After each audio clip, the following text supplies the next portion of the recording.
when you try to make Dynamics 365 more user-friendly. And this is actually Dynamics 365 customer engagement. I'm not going to talk about Business Central, finance operations, anything like that.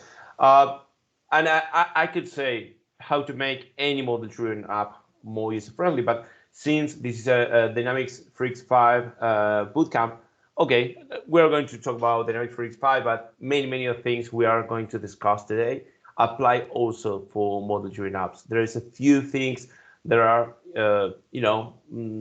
functionality or features that you have when you have any enterprise license from Dynamics, and you won't have those functionalities with Power Apps.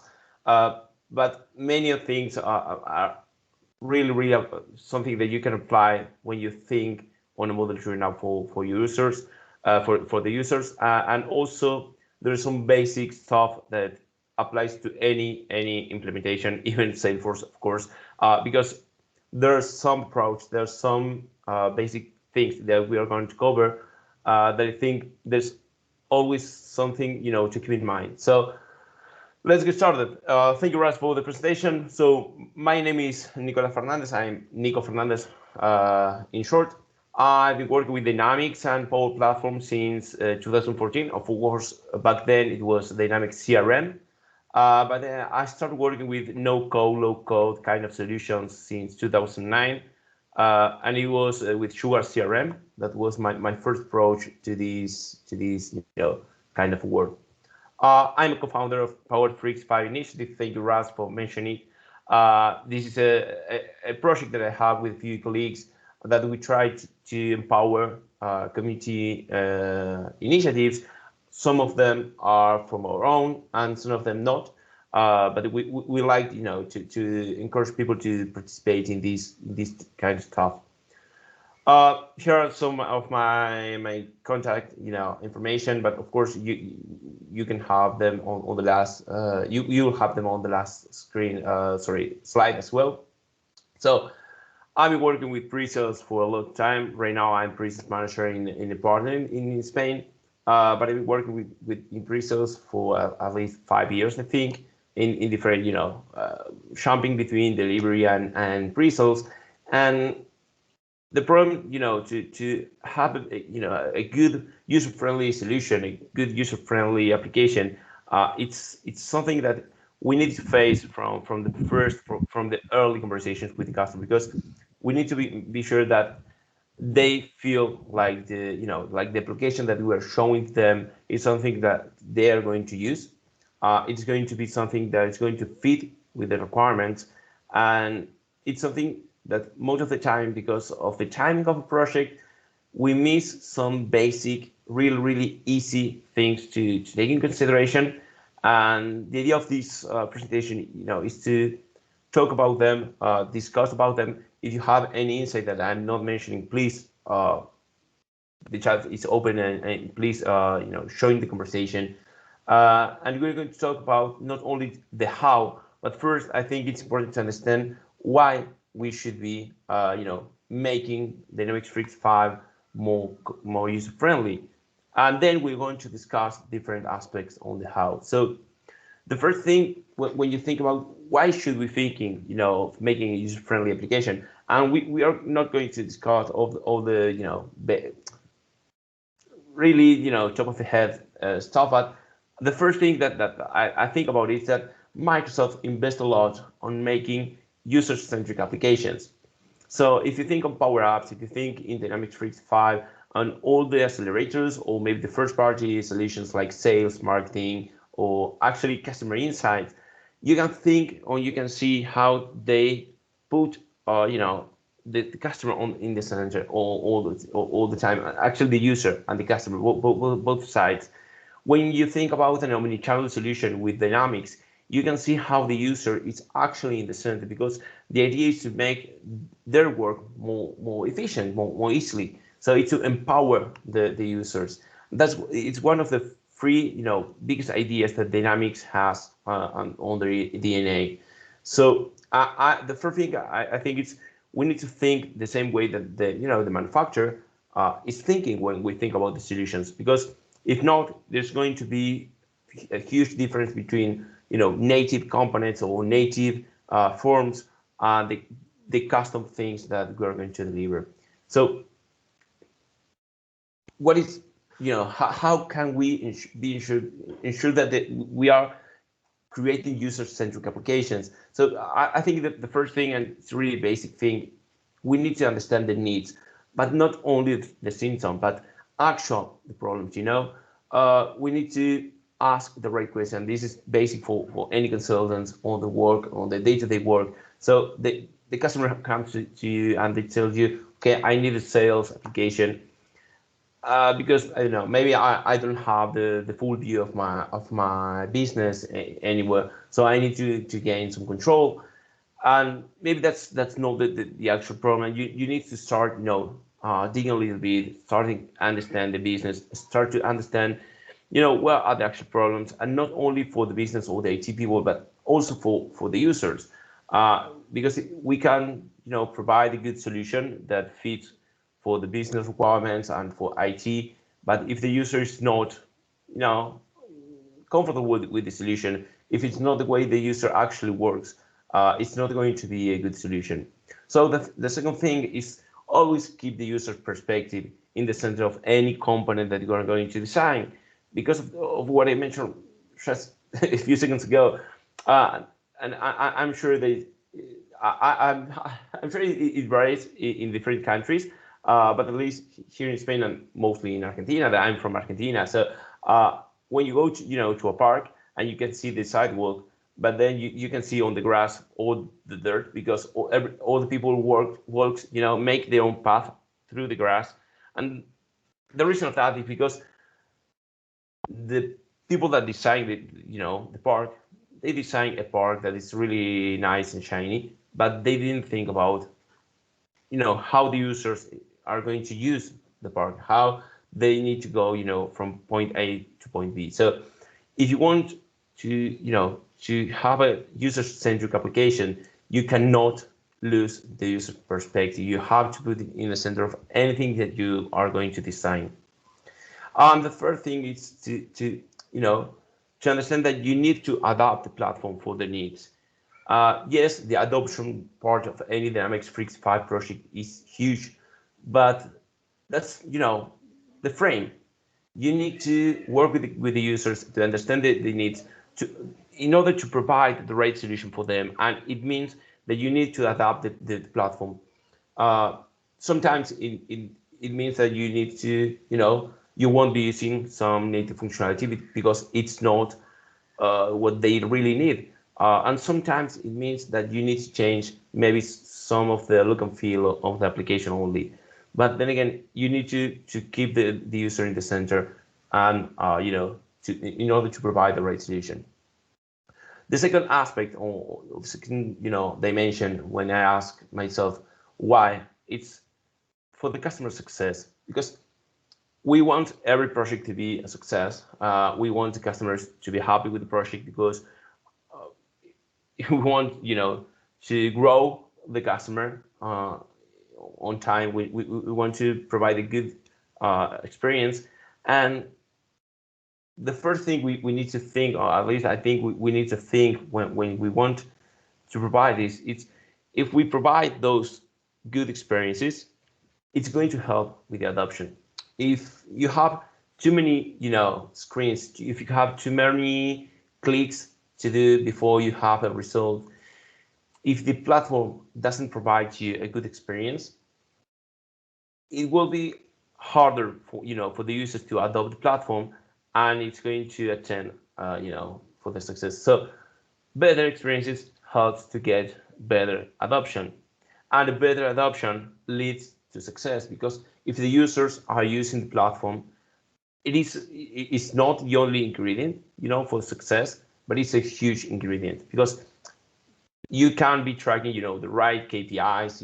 You can have the good design from the IT perspective with all security and compliance, and maybe you're providing the right dashboards to the business people, and you are tracking every movement of the user. You're auditing everything that business wants to be audited. But if you're not providing a good solution for the users, and the adoption is not a success itself, to think that the project is going to be a success, it's kind of hard. And it's really easy to have this. Just think to give the user, a simple solution to adopt. If it's complex, it's going to be a hard solution to adopt. So the first thing we need to keep in mind is that to simplify things. So this leads us to the second question, and it's the main topic of the session, and it's the how. How are we going to make Dynamics 365 more user-friendly?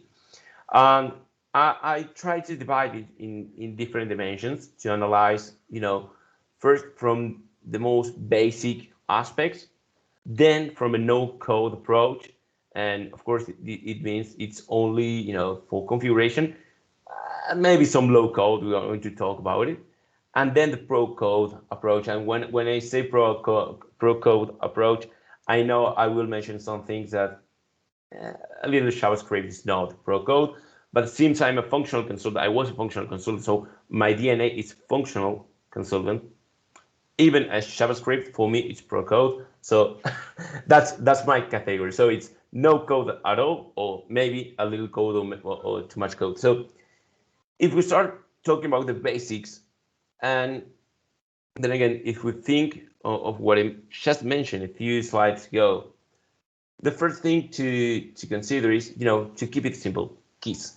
And there is another way to say it with the second S, but it was kind of aggressive. So I'm going to keep one S. So keep it simple. This is the first thing we need to think when we are, designing a solution for our users. If we are making things too complex, it's going to provide a bad experience.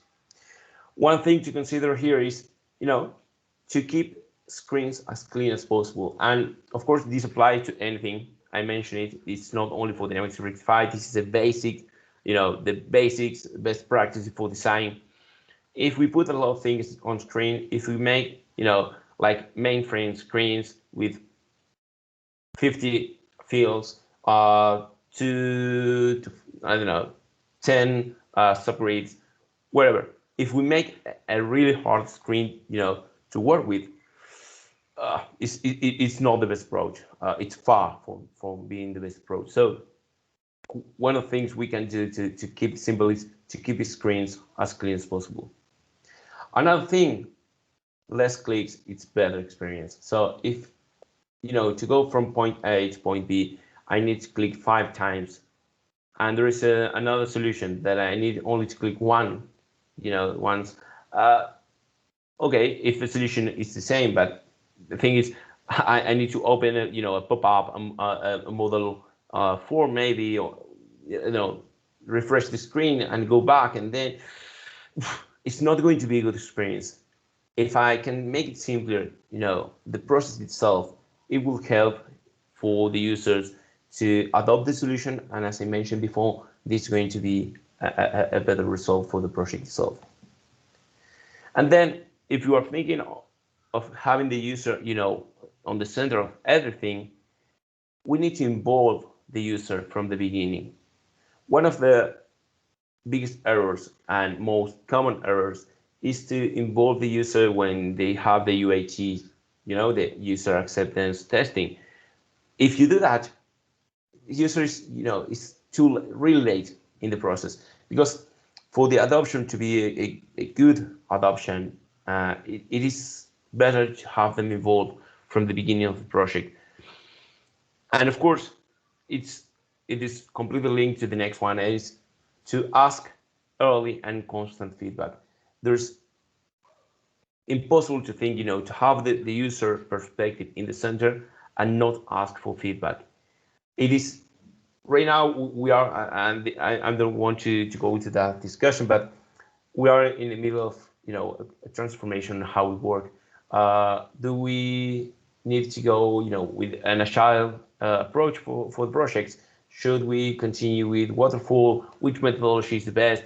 There is a huge discussion back then, but I think we can take the best of everything, and of course each project it's different from the other, but I think that involving the customer user on the beginning on the project, and have these iterations, have this constant feedback, asking them to provide and to give uh, the, the acceptance, the early acceptance on what we are doing. It's quite easier to change things on an early stage that just before they go live. So having the user providing feedback from the beginning of the project, or from the early stages of the design phase, it is quite important, because it's also a good practice to guarantee that we are on track, that we are not assuming things incorrectly, that we're working with the right requirements on the right way. So I think it is one of the most important things to consider. And then we have that, again, I mentioned it before, but it's a basic. We always need to put the user at the center of everything that we are designing. So these are, I think, the 6 more basic aspects to consider when we talk about how to improve, how to make Dynamics 365 more user-friendly. It's basically to keep things simple in any way possible, and to have the user really attached to the process. If we go to the no-code approach, there's a lot of things that we can do, and I will try to cover as much as possible. And some of them, when I mention, you're probably going to say, that's really basic. Yes, but it can change a lot the perspective of the quality of the application that you are providing, and actually to change the experience of the user. So the first one, I think it's one of those, and it's, if you create custom entities, custom tables, add a custom icon. I think there's nothing more awful than having the puzzles pieces on the sitemap. It is awful. I think it's quite unprofessional to provide something like that. To put the right icon, to be representative of the entity of the table, I have to adopt the new terminology of the table. It is something that helps, in general, and it adds a little bit more on the user experience. It's not crucial, it's not critical. You can live with an application with the out of the box icons for the custom tables. But if you want to add quality, and if you want to provide a better experience, because it is like an unfinished application, if you don't change that, and it's like 5 minutes. There's many places where you can download the icons, and it's 5 minutes to upload it. So I think it's something small, but it's a big deal at the same time. The second thing, and it's attached, it's really, don't throw things to the sitemap. So the users are going to use the application in a way. So they have the processes. There should be a way, that makes sense for the users, that makes sense for the business. The way that you should sort all the the sections, the sub areas, the groups, and everything. So it's really awful when you have like one group and 20 tables there that are customers, opportunities, I don't know, anything. You just throw entities, tables, like sub areas on one group. Then again, it is a small thing, it is a small change, but it will improve the quality of the application, of the solution that you are providing, and it's going to be more user-friendly. It's going to be, okay, I know where where I should look for this table, where I should look for this record, because I have things named, I have the areas, I have the groups, and I know, I have maybe a primary area where I work, a secondary area where all the configuration stuff happens, and make things make sense. The third thing, and it's also for me it's really basic, but then again it's really a common mistake. You should build coherent and consistent forms and views, and it's really similar of making a good sitemap, because you can throw everything on the form, and you can have a huge section, one tab with two sections, each sections like infinity columns. So you can have that, but it's not a good approach. You should think on, okay, how this form is going to be, how the user is going to work with this record. So how should I, design this to be more user friendly? If it's going to be some record that you're going to create manually, okay, it's really common to have all the required fields on the first tab, because if not, you need to jump from one tab to another, and it's not the best approach. And then you can separate things, fields, subgrids, all the information in different tabs that make sense for the user. Because for example, if you have, I don't know, a legal process, and you have, the communications from one side, maybe all economics for another side. You can have those topics in different tabs, so you can divide all the dimensions of the record in different tabs. So it will make sense it's going to be a small part of the record that it will make sense all that information together. If you mix things, if you don't think on, okay, this is going to be an internal field, but I throw it to the form, it's going to be an awful thing to do, because the users are not going to use it. And the same thing happens to the views. We have a lot of things to do with views.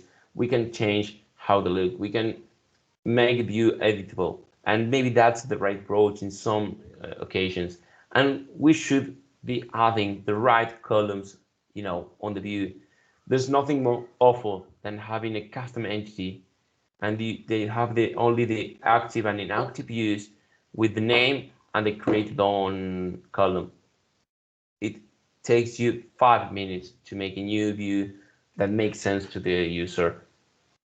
10 minutes if it's really complex and you have to test it and change the the width of the columns. So it's not the effort, but it is how you face the task. On the it's going to depend on that, on the result that you are going to have. Then we have that we can build different elements for different roles if it's necessary. So if we have, for example, the case form, natively you have different forms. You have the interactive form, you have the classic, and you can have forms for different roles. If you need different business process flows for different roles, you can have them as well.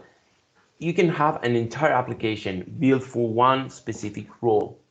And actually, if you want, or if you need to separate the views that different users are seeing, the right way, or maybe I think it's the only way to do it, is to have different applications, because the system views are going to be part of the application, and you can say, okay, these views are not part of this application, these other views are part of the second application.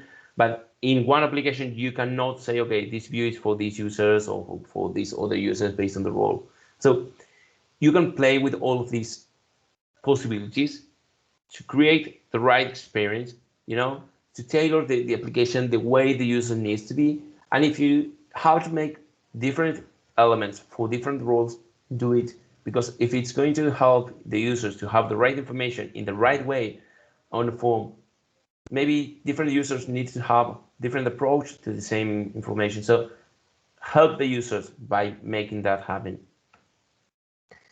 Then we have the components, right? The PCFs. And I'm not talking about creating PCFs.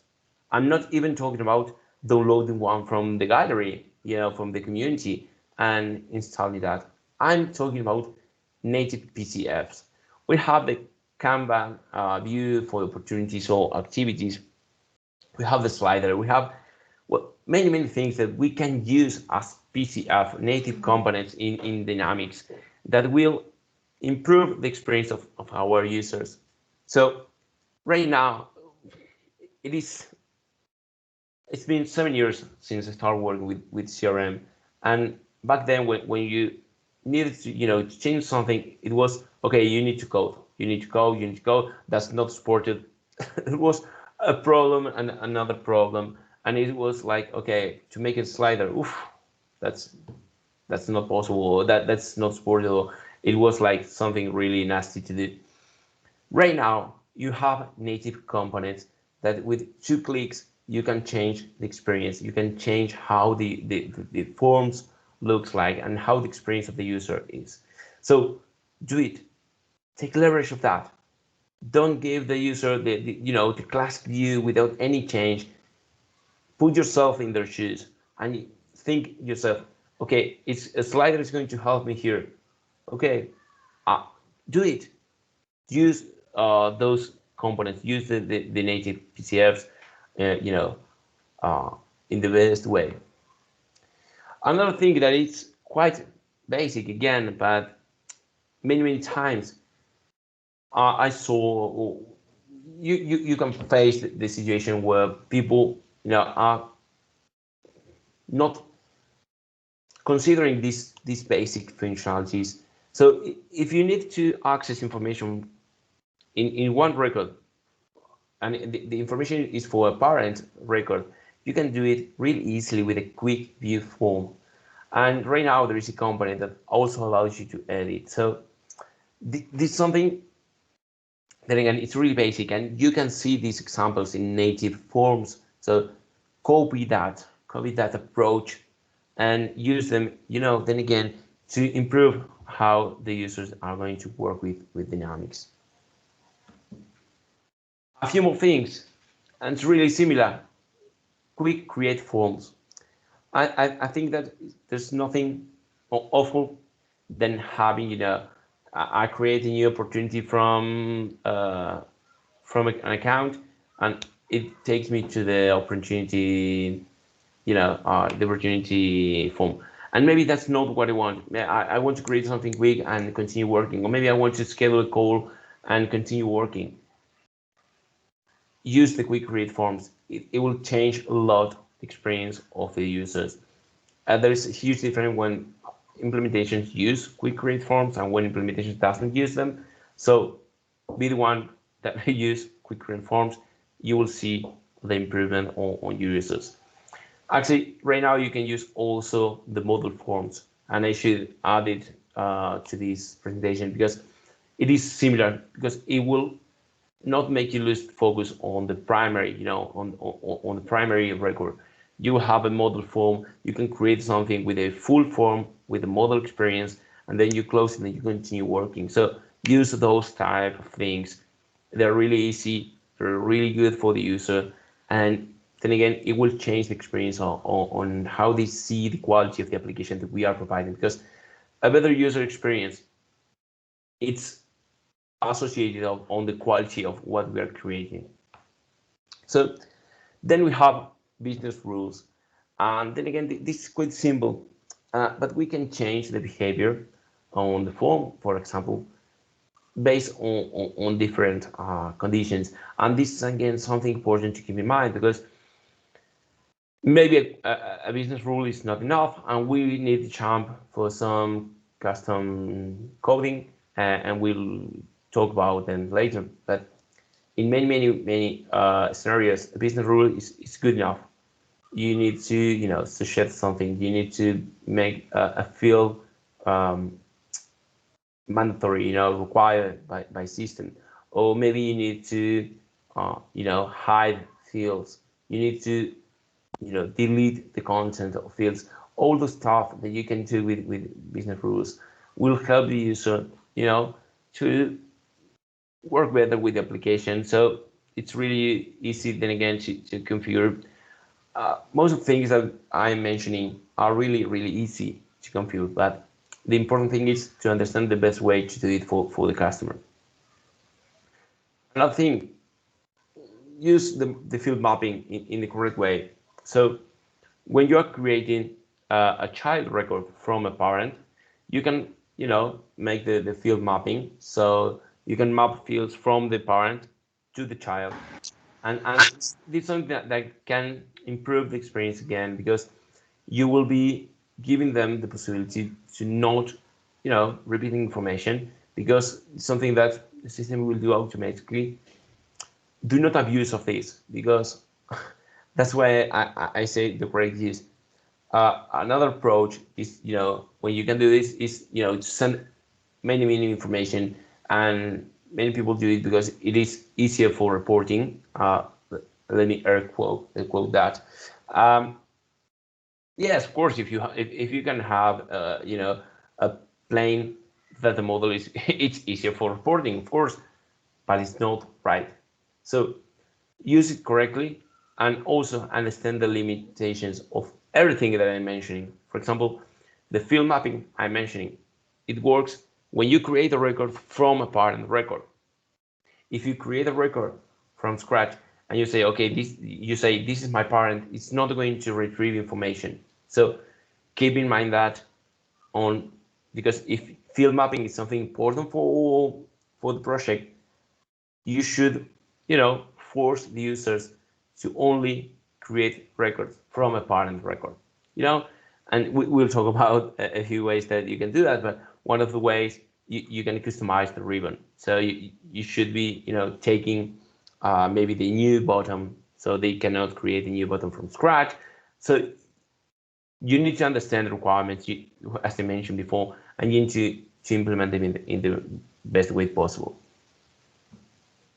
Then we have something that for me is one of the silliest mistakes that we as consultants can make. Maybe we need a custom end-to-end relationship, and for those who are not familiarized with the term, it is when you create a middle table and you create lookups, from that table to different entities. So that middle table works like an end-to-end relationship between the entities within the tables, but you can add, more properties to that table. Maybe it is you have the students, you have the courses, and then you have the registration process, and you have, the date of registration, the date of confirmation, who approved the registration. So you can have many properties on that middle table. Most of the times, it makes no value for the user to name the record manually. It makes no sense for the user, because they are selecting on one lookup one of the records, on another lookup the other record, and the most likely, and it's 95% of times, the name of that record, of that middle table record, it's going to be the name of one of the other records. For example, if we are talking about, or maybe some concatenation of words, maybe if it's the student on the course, I want that middle table to be like registration for course, whatever. So it's going to be something that I can automate. It makes no value for the user to enter that manually. And it's a really simple thing to do with a real-time classic workflow.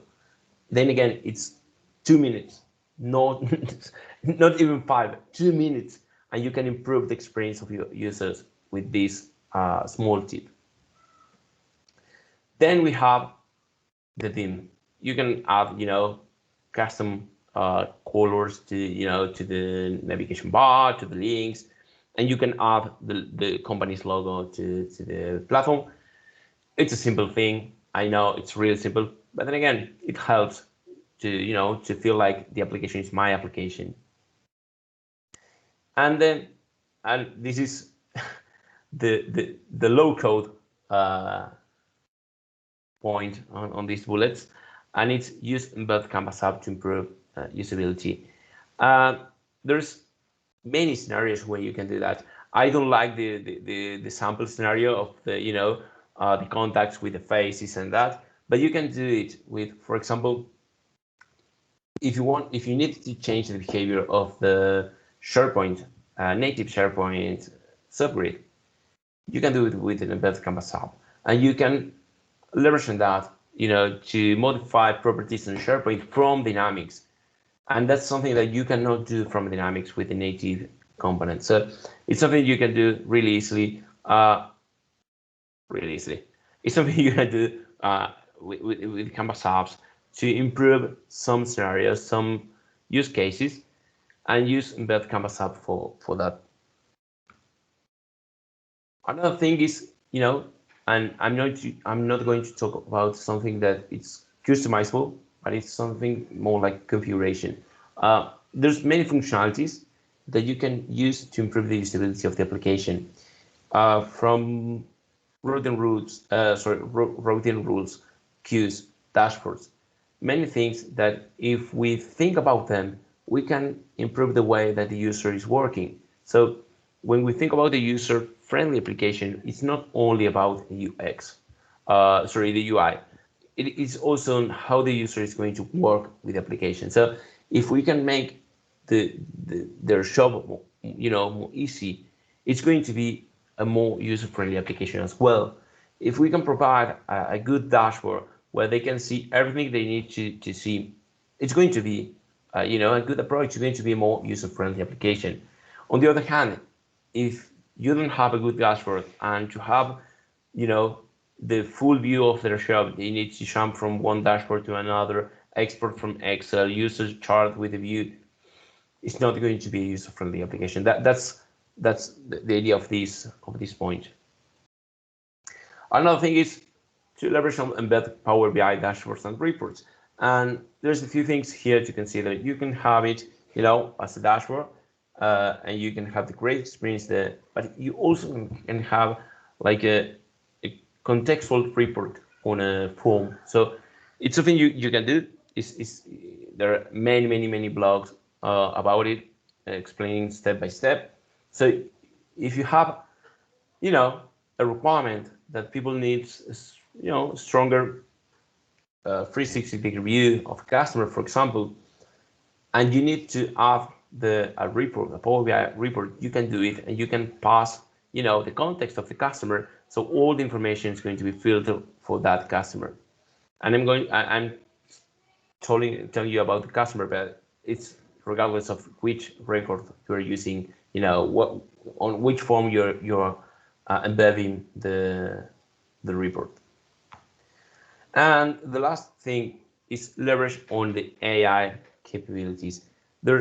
And this is something that it's only applies for Dynamics. This not apply for model-driven apps, because I'm talking about the assistant relationship assistant. Sorry, I'm thinking in Spanish and English at the same time.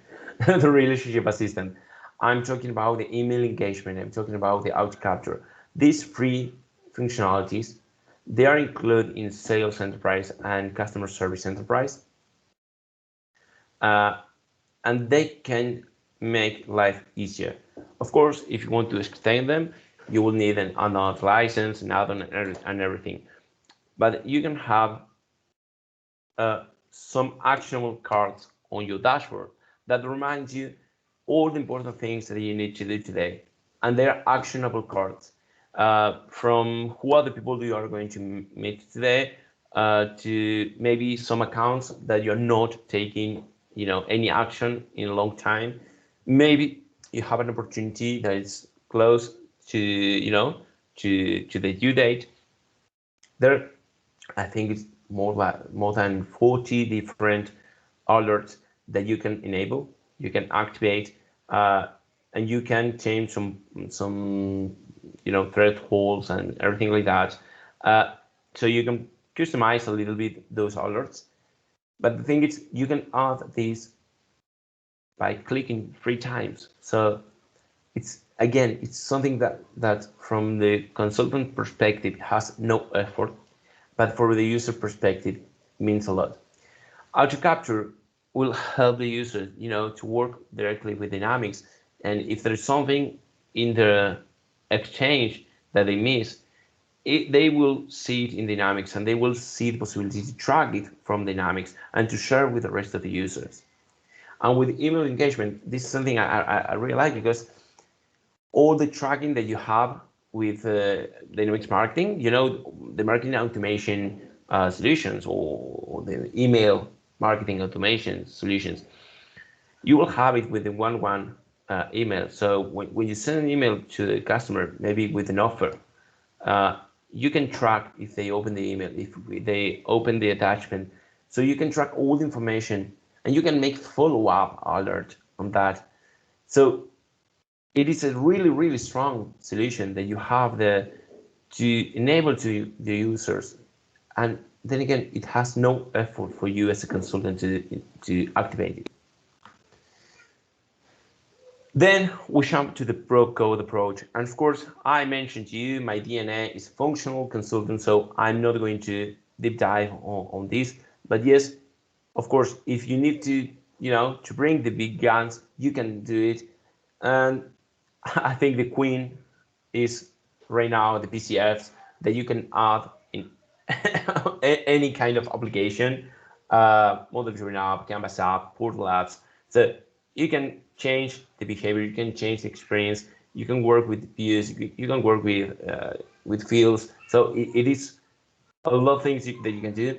Something here that is important is, of course, there are some pro development skills that you need, but again, it doesn't have to be an expert because you have the galleries. There are free components that the community is creating. You can download it. You can start, learning, seeing how other people is working, and you can modify that, and it's totally fine. So you don't have to be learning from scratch.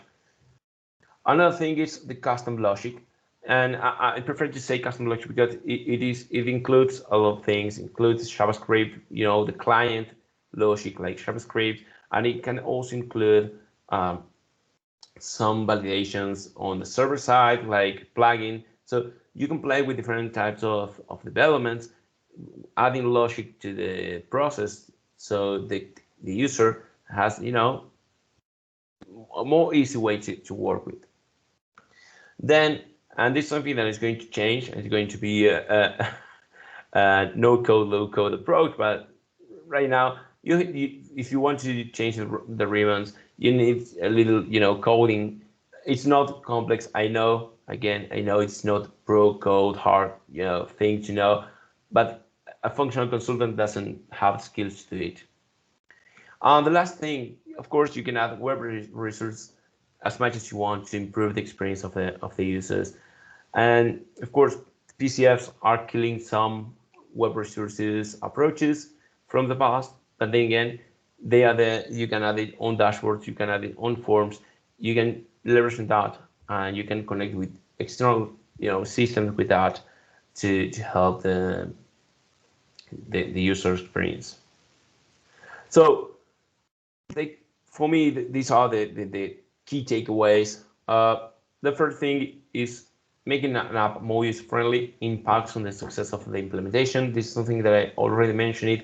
It is one ingredient. It's not the only, okay, but it's one ingredient because it helps the adoption. Then there are many best practices that you have to consider, and you don't require any, development skills.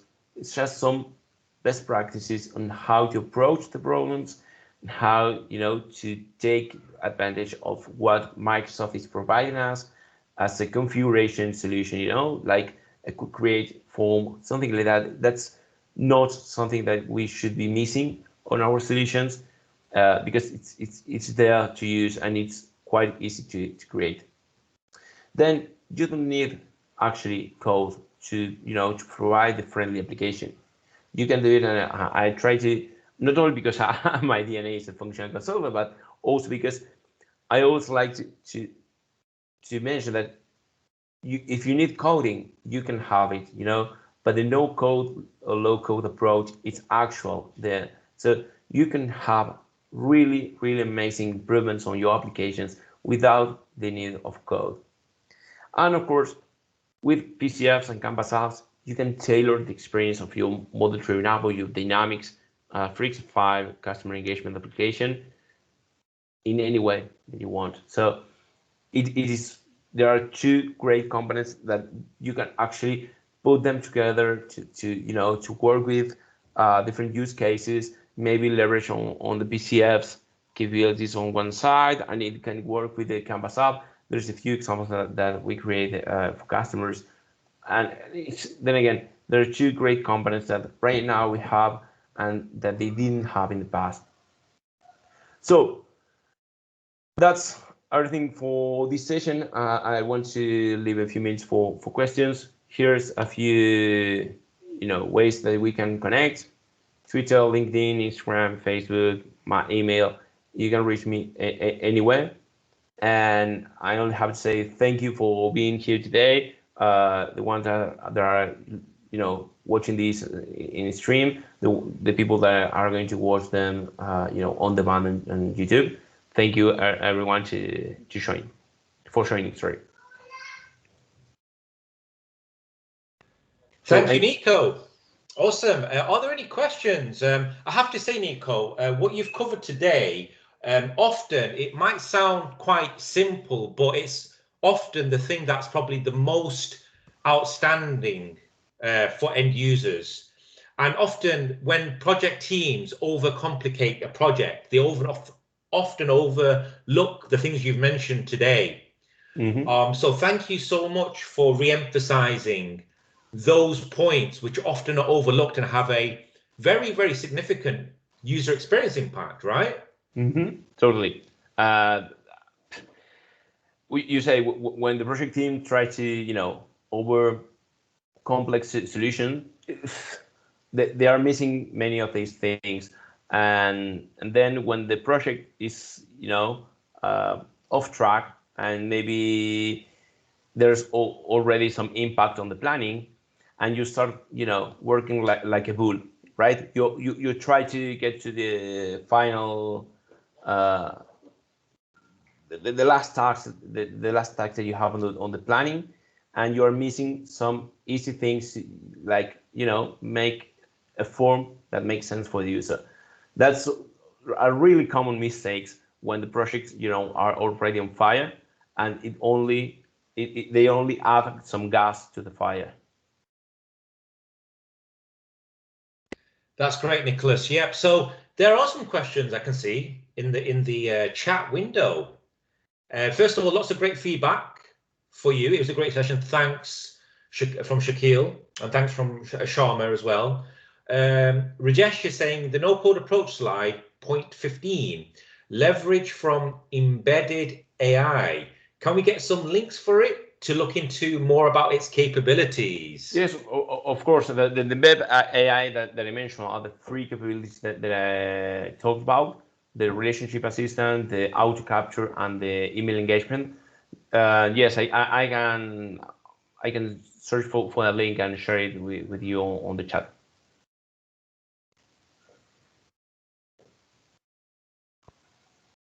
Great, yeah. And there is a session on AI, by the way, Rajesh, later on this afternoon on AI capabilities with inside of Dynamics. So make sure you attend. The session, I think, is at 4 or 5 o'clock.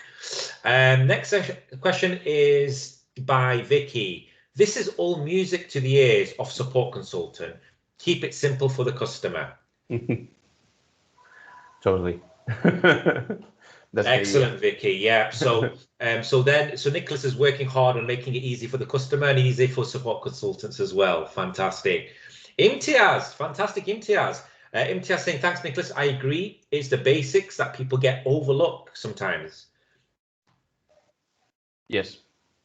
And there are really common mistakes or issues in the projects. I can see here the Giovanni question. I do have a website, but I am migrating it, so that's the reason I deleted from this from this slide. It's N Fernandez VA, so like the Twitter handle.com. It's going to be live in a few weeks. I'm migrating from WordPress to Wix, so so that's why it's not online right now. But I'm going to share these. I'm going to share on the chat this presentation, and of course, when I have my website back, online, I share these in a few articles. And Nicholas, I know you're doing lots in the community. You're very active on LinkedIn and on Twitter. Are you able to share your LinkedIn and Twitter in the chat so Yes, people can easily access and connect with you? of course. Yes.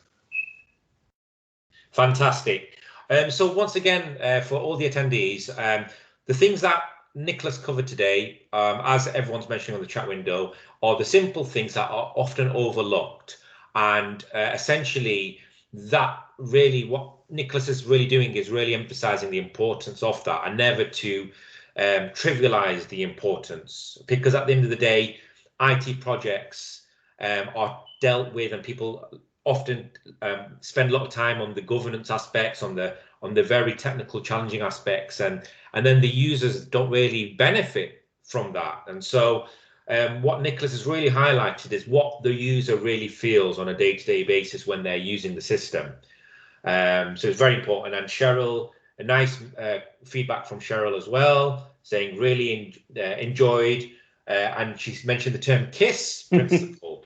I didn't put the second S. Yeah. Yeah. Keep it simple. Yeah. Fantastic. Fantastic. Excellent. Right. So, Nico, do you have any final comments or news you want to share with the community? Oh, not really. I know this is more English-speaking community, so the type of initiatives that we are having in Power 365 initiative right now are more Spanish-speaking. So I'm not going to make an advertise on that. No problem at all. Okay, great. Well, Nico, so there's Nico's connection details. What I'd like to do is before the next session starts at 5 minutes time, please, I'm dropping your questions in the chat window, and we can get them answered for you. So once again, thank you, Nico, for joining us today from Spain, from Madrid. I would love to see you in person at some point. I hope soon. Definitely. Well, thank you, Nico. Thank you. So we have a comment from Shay.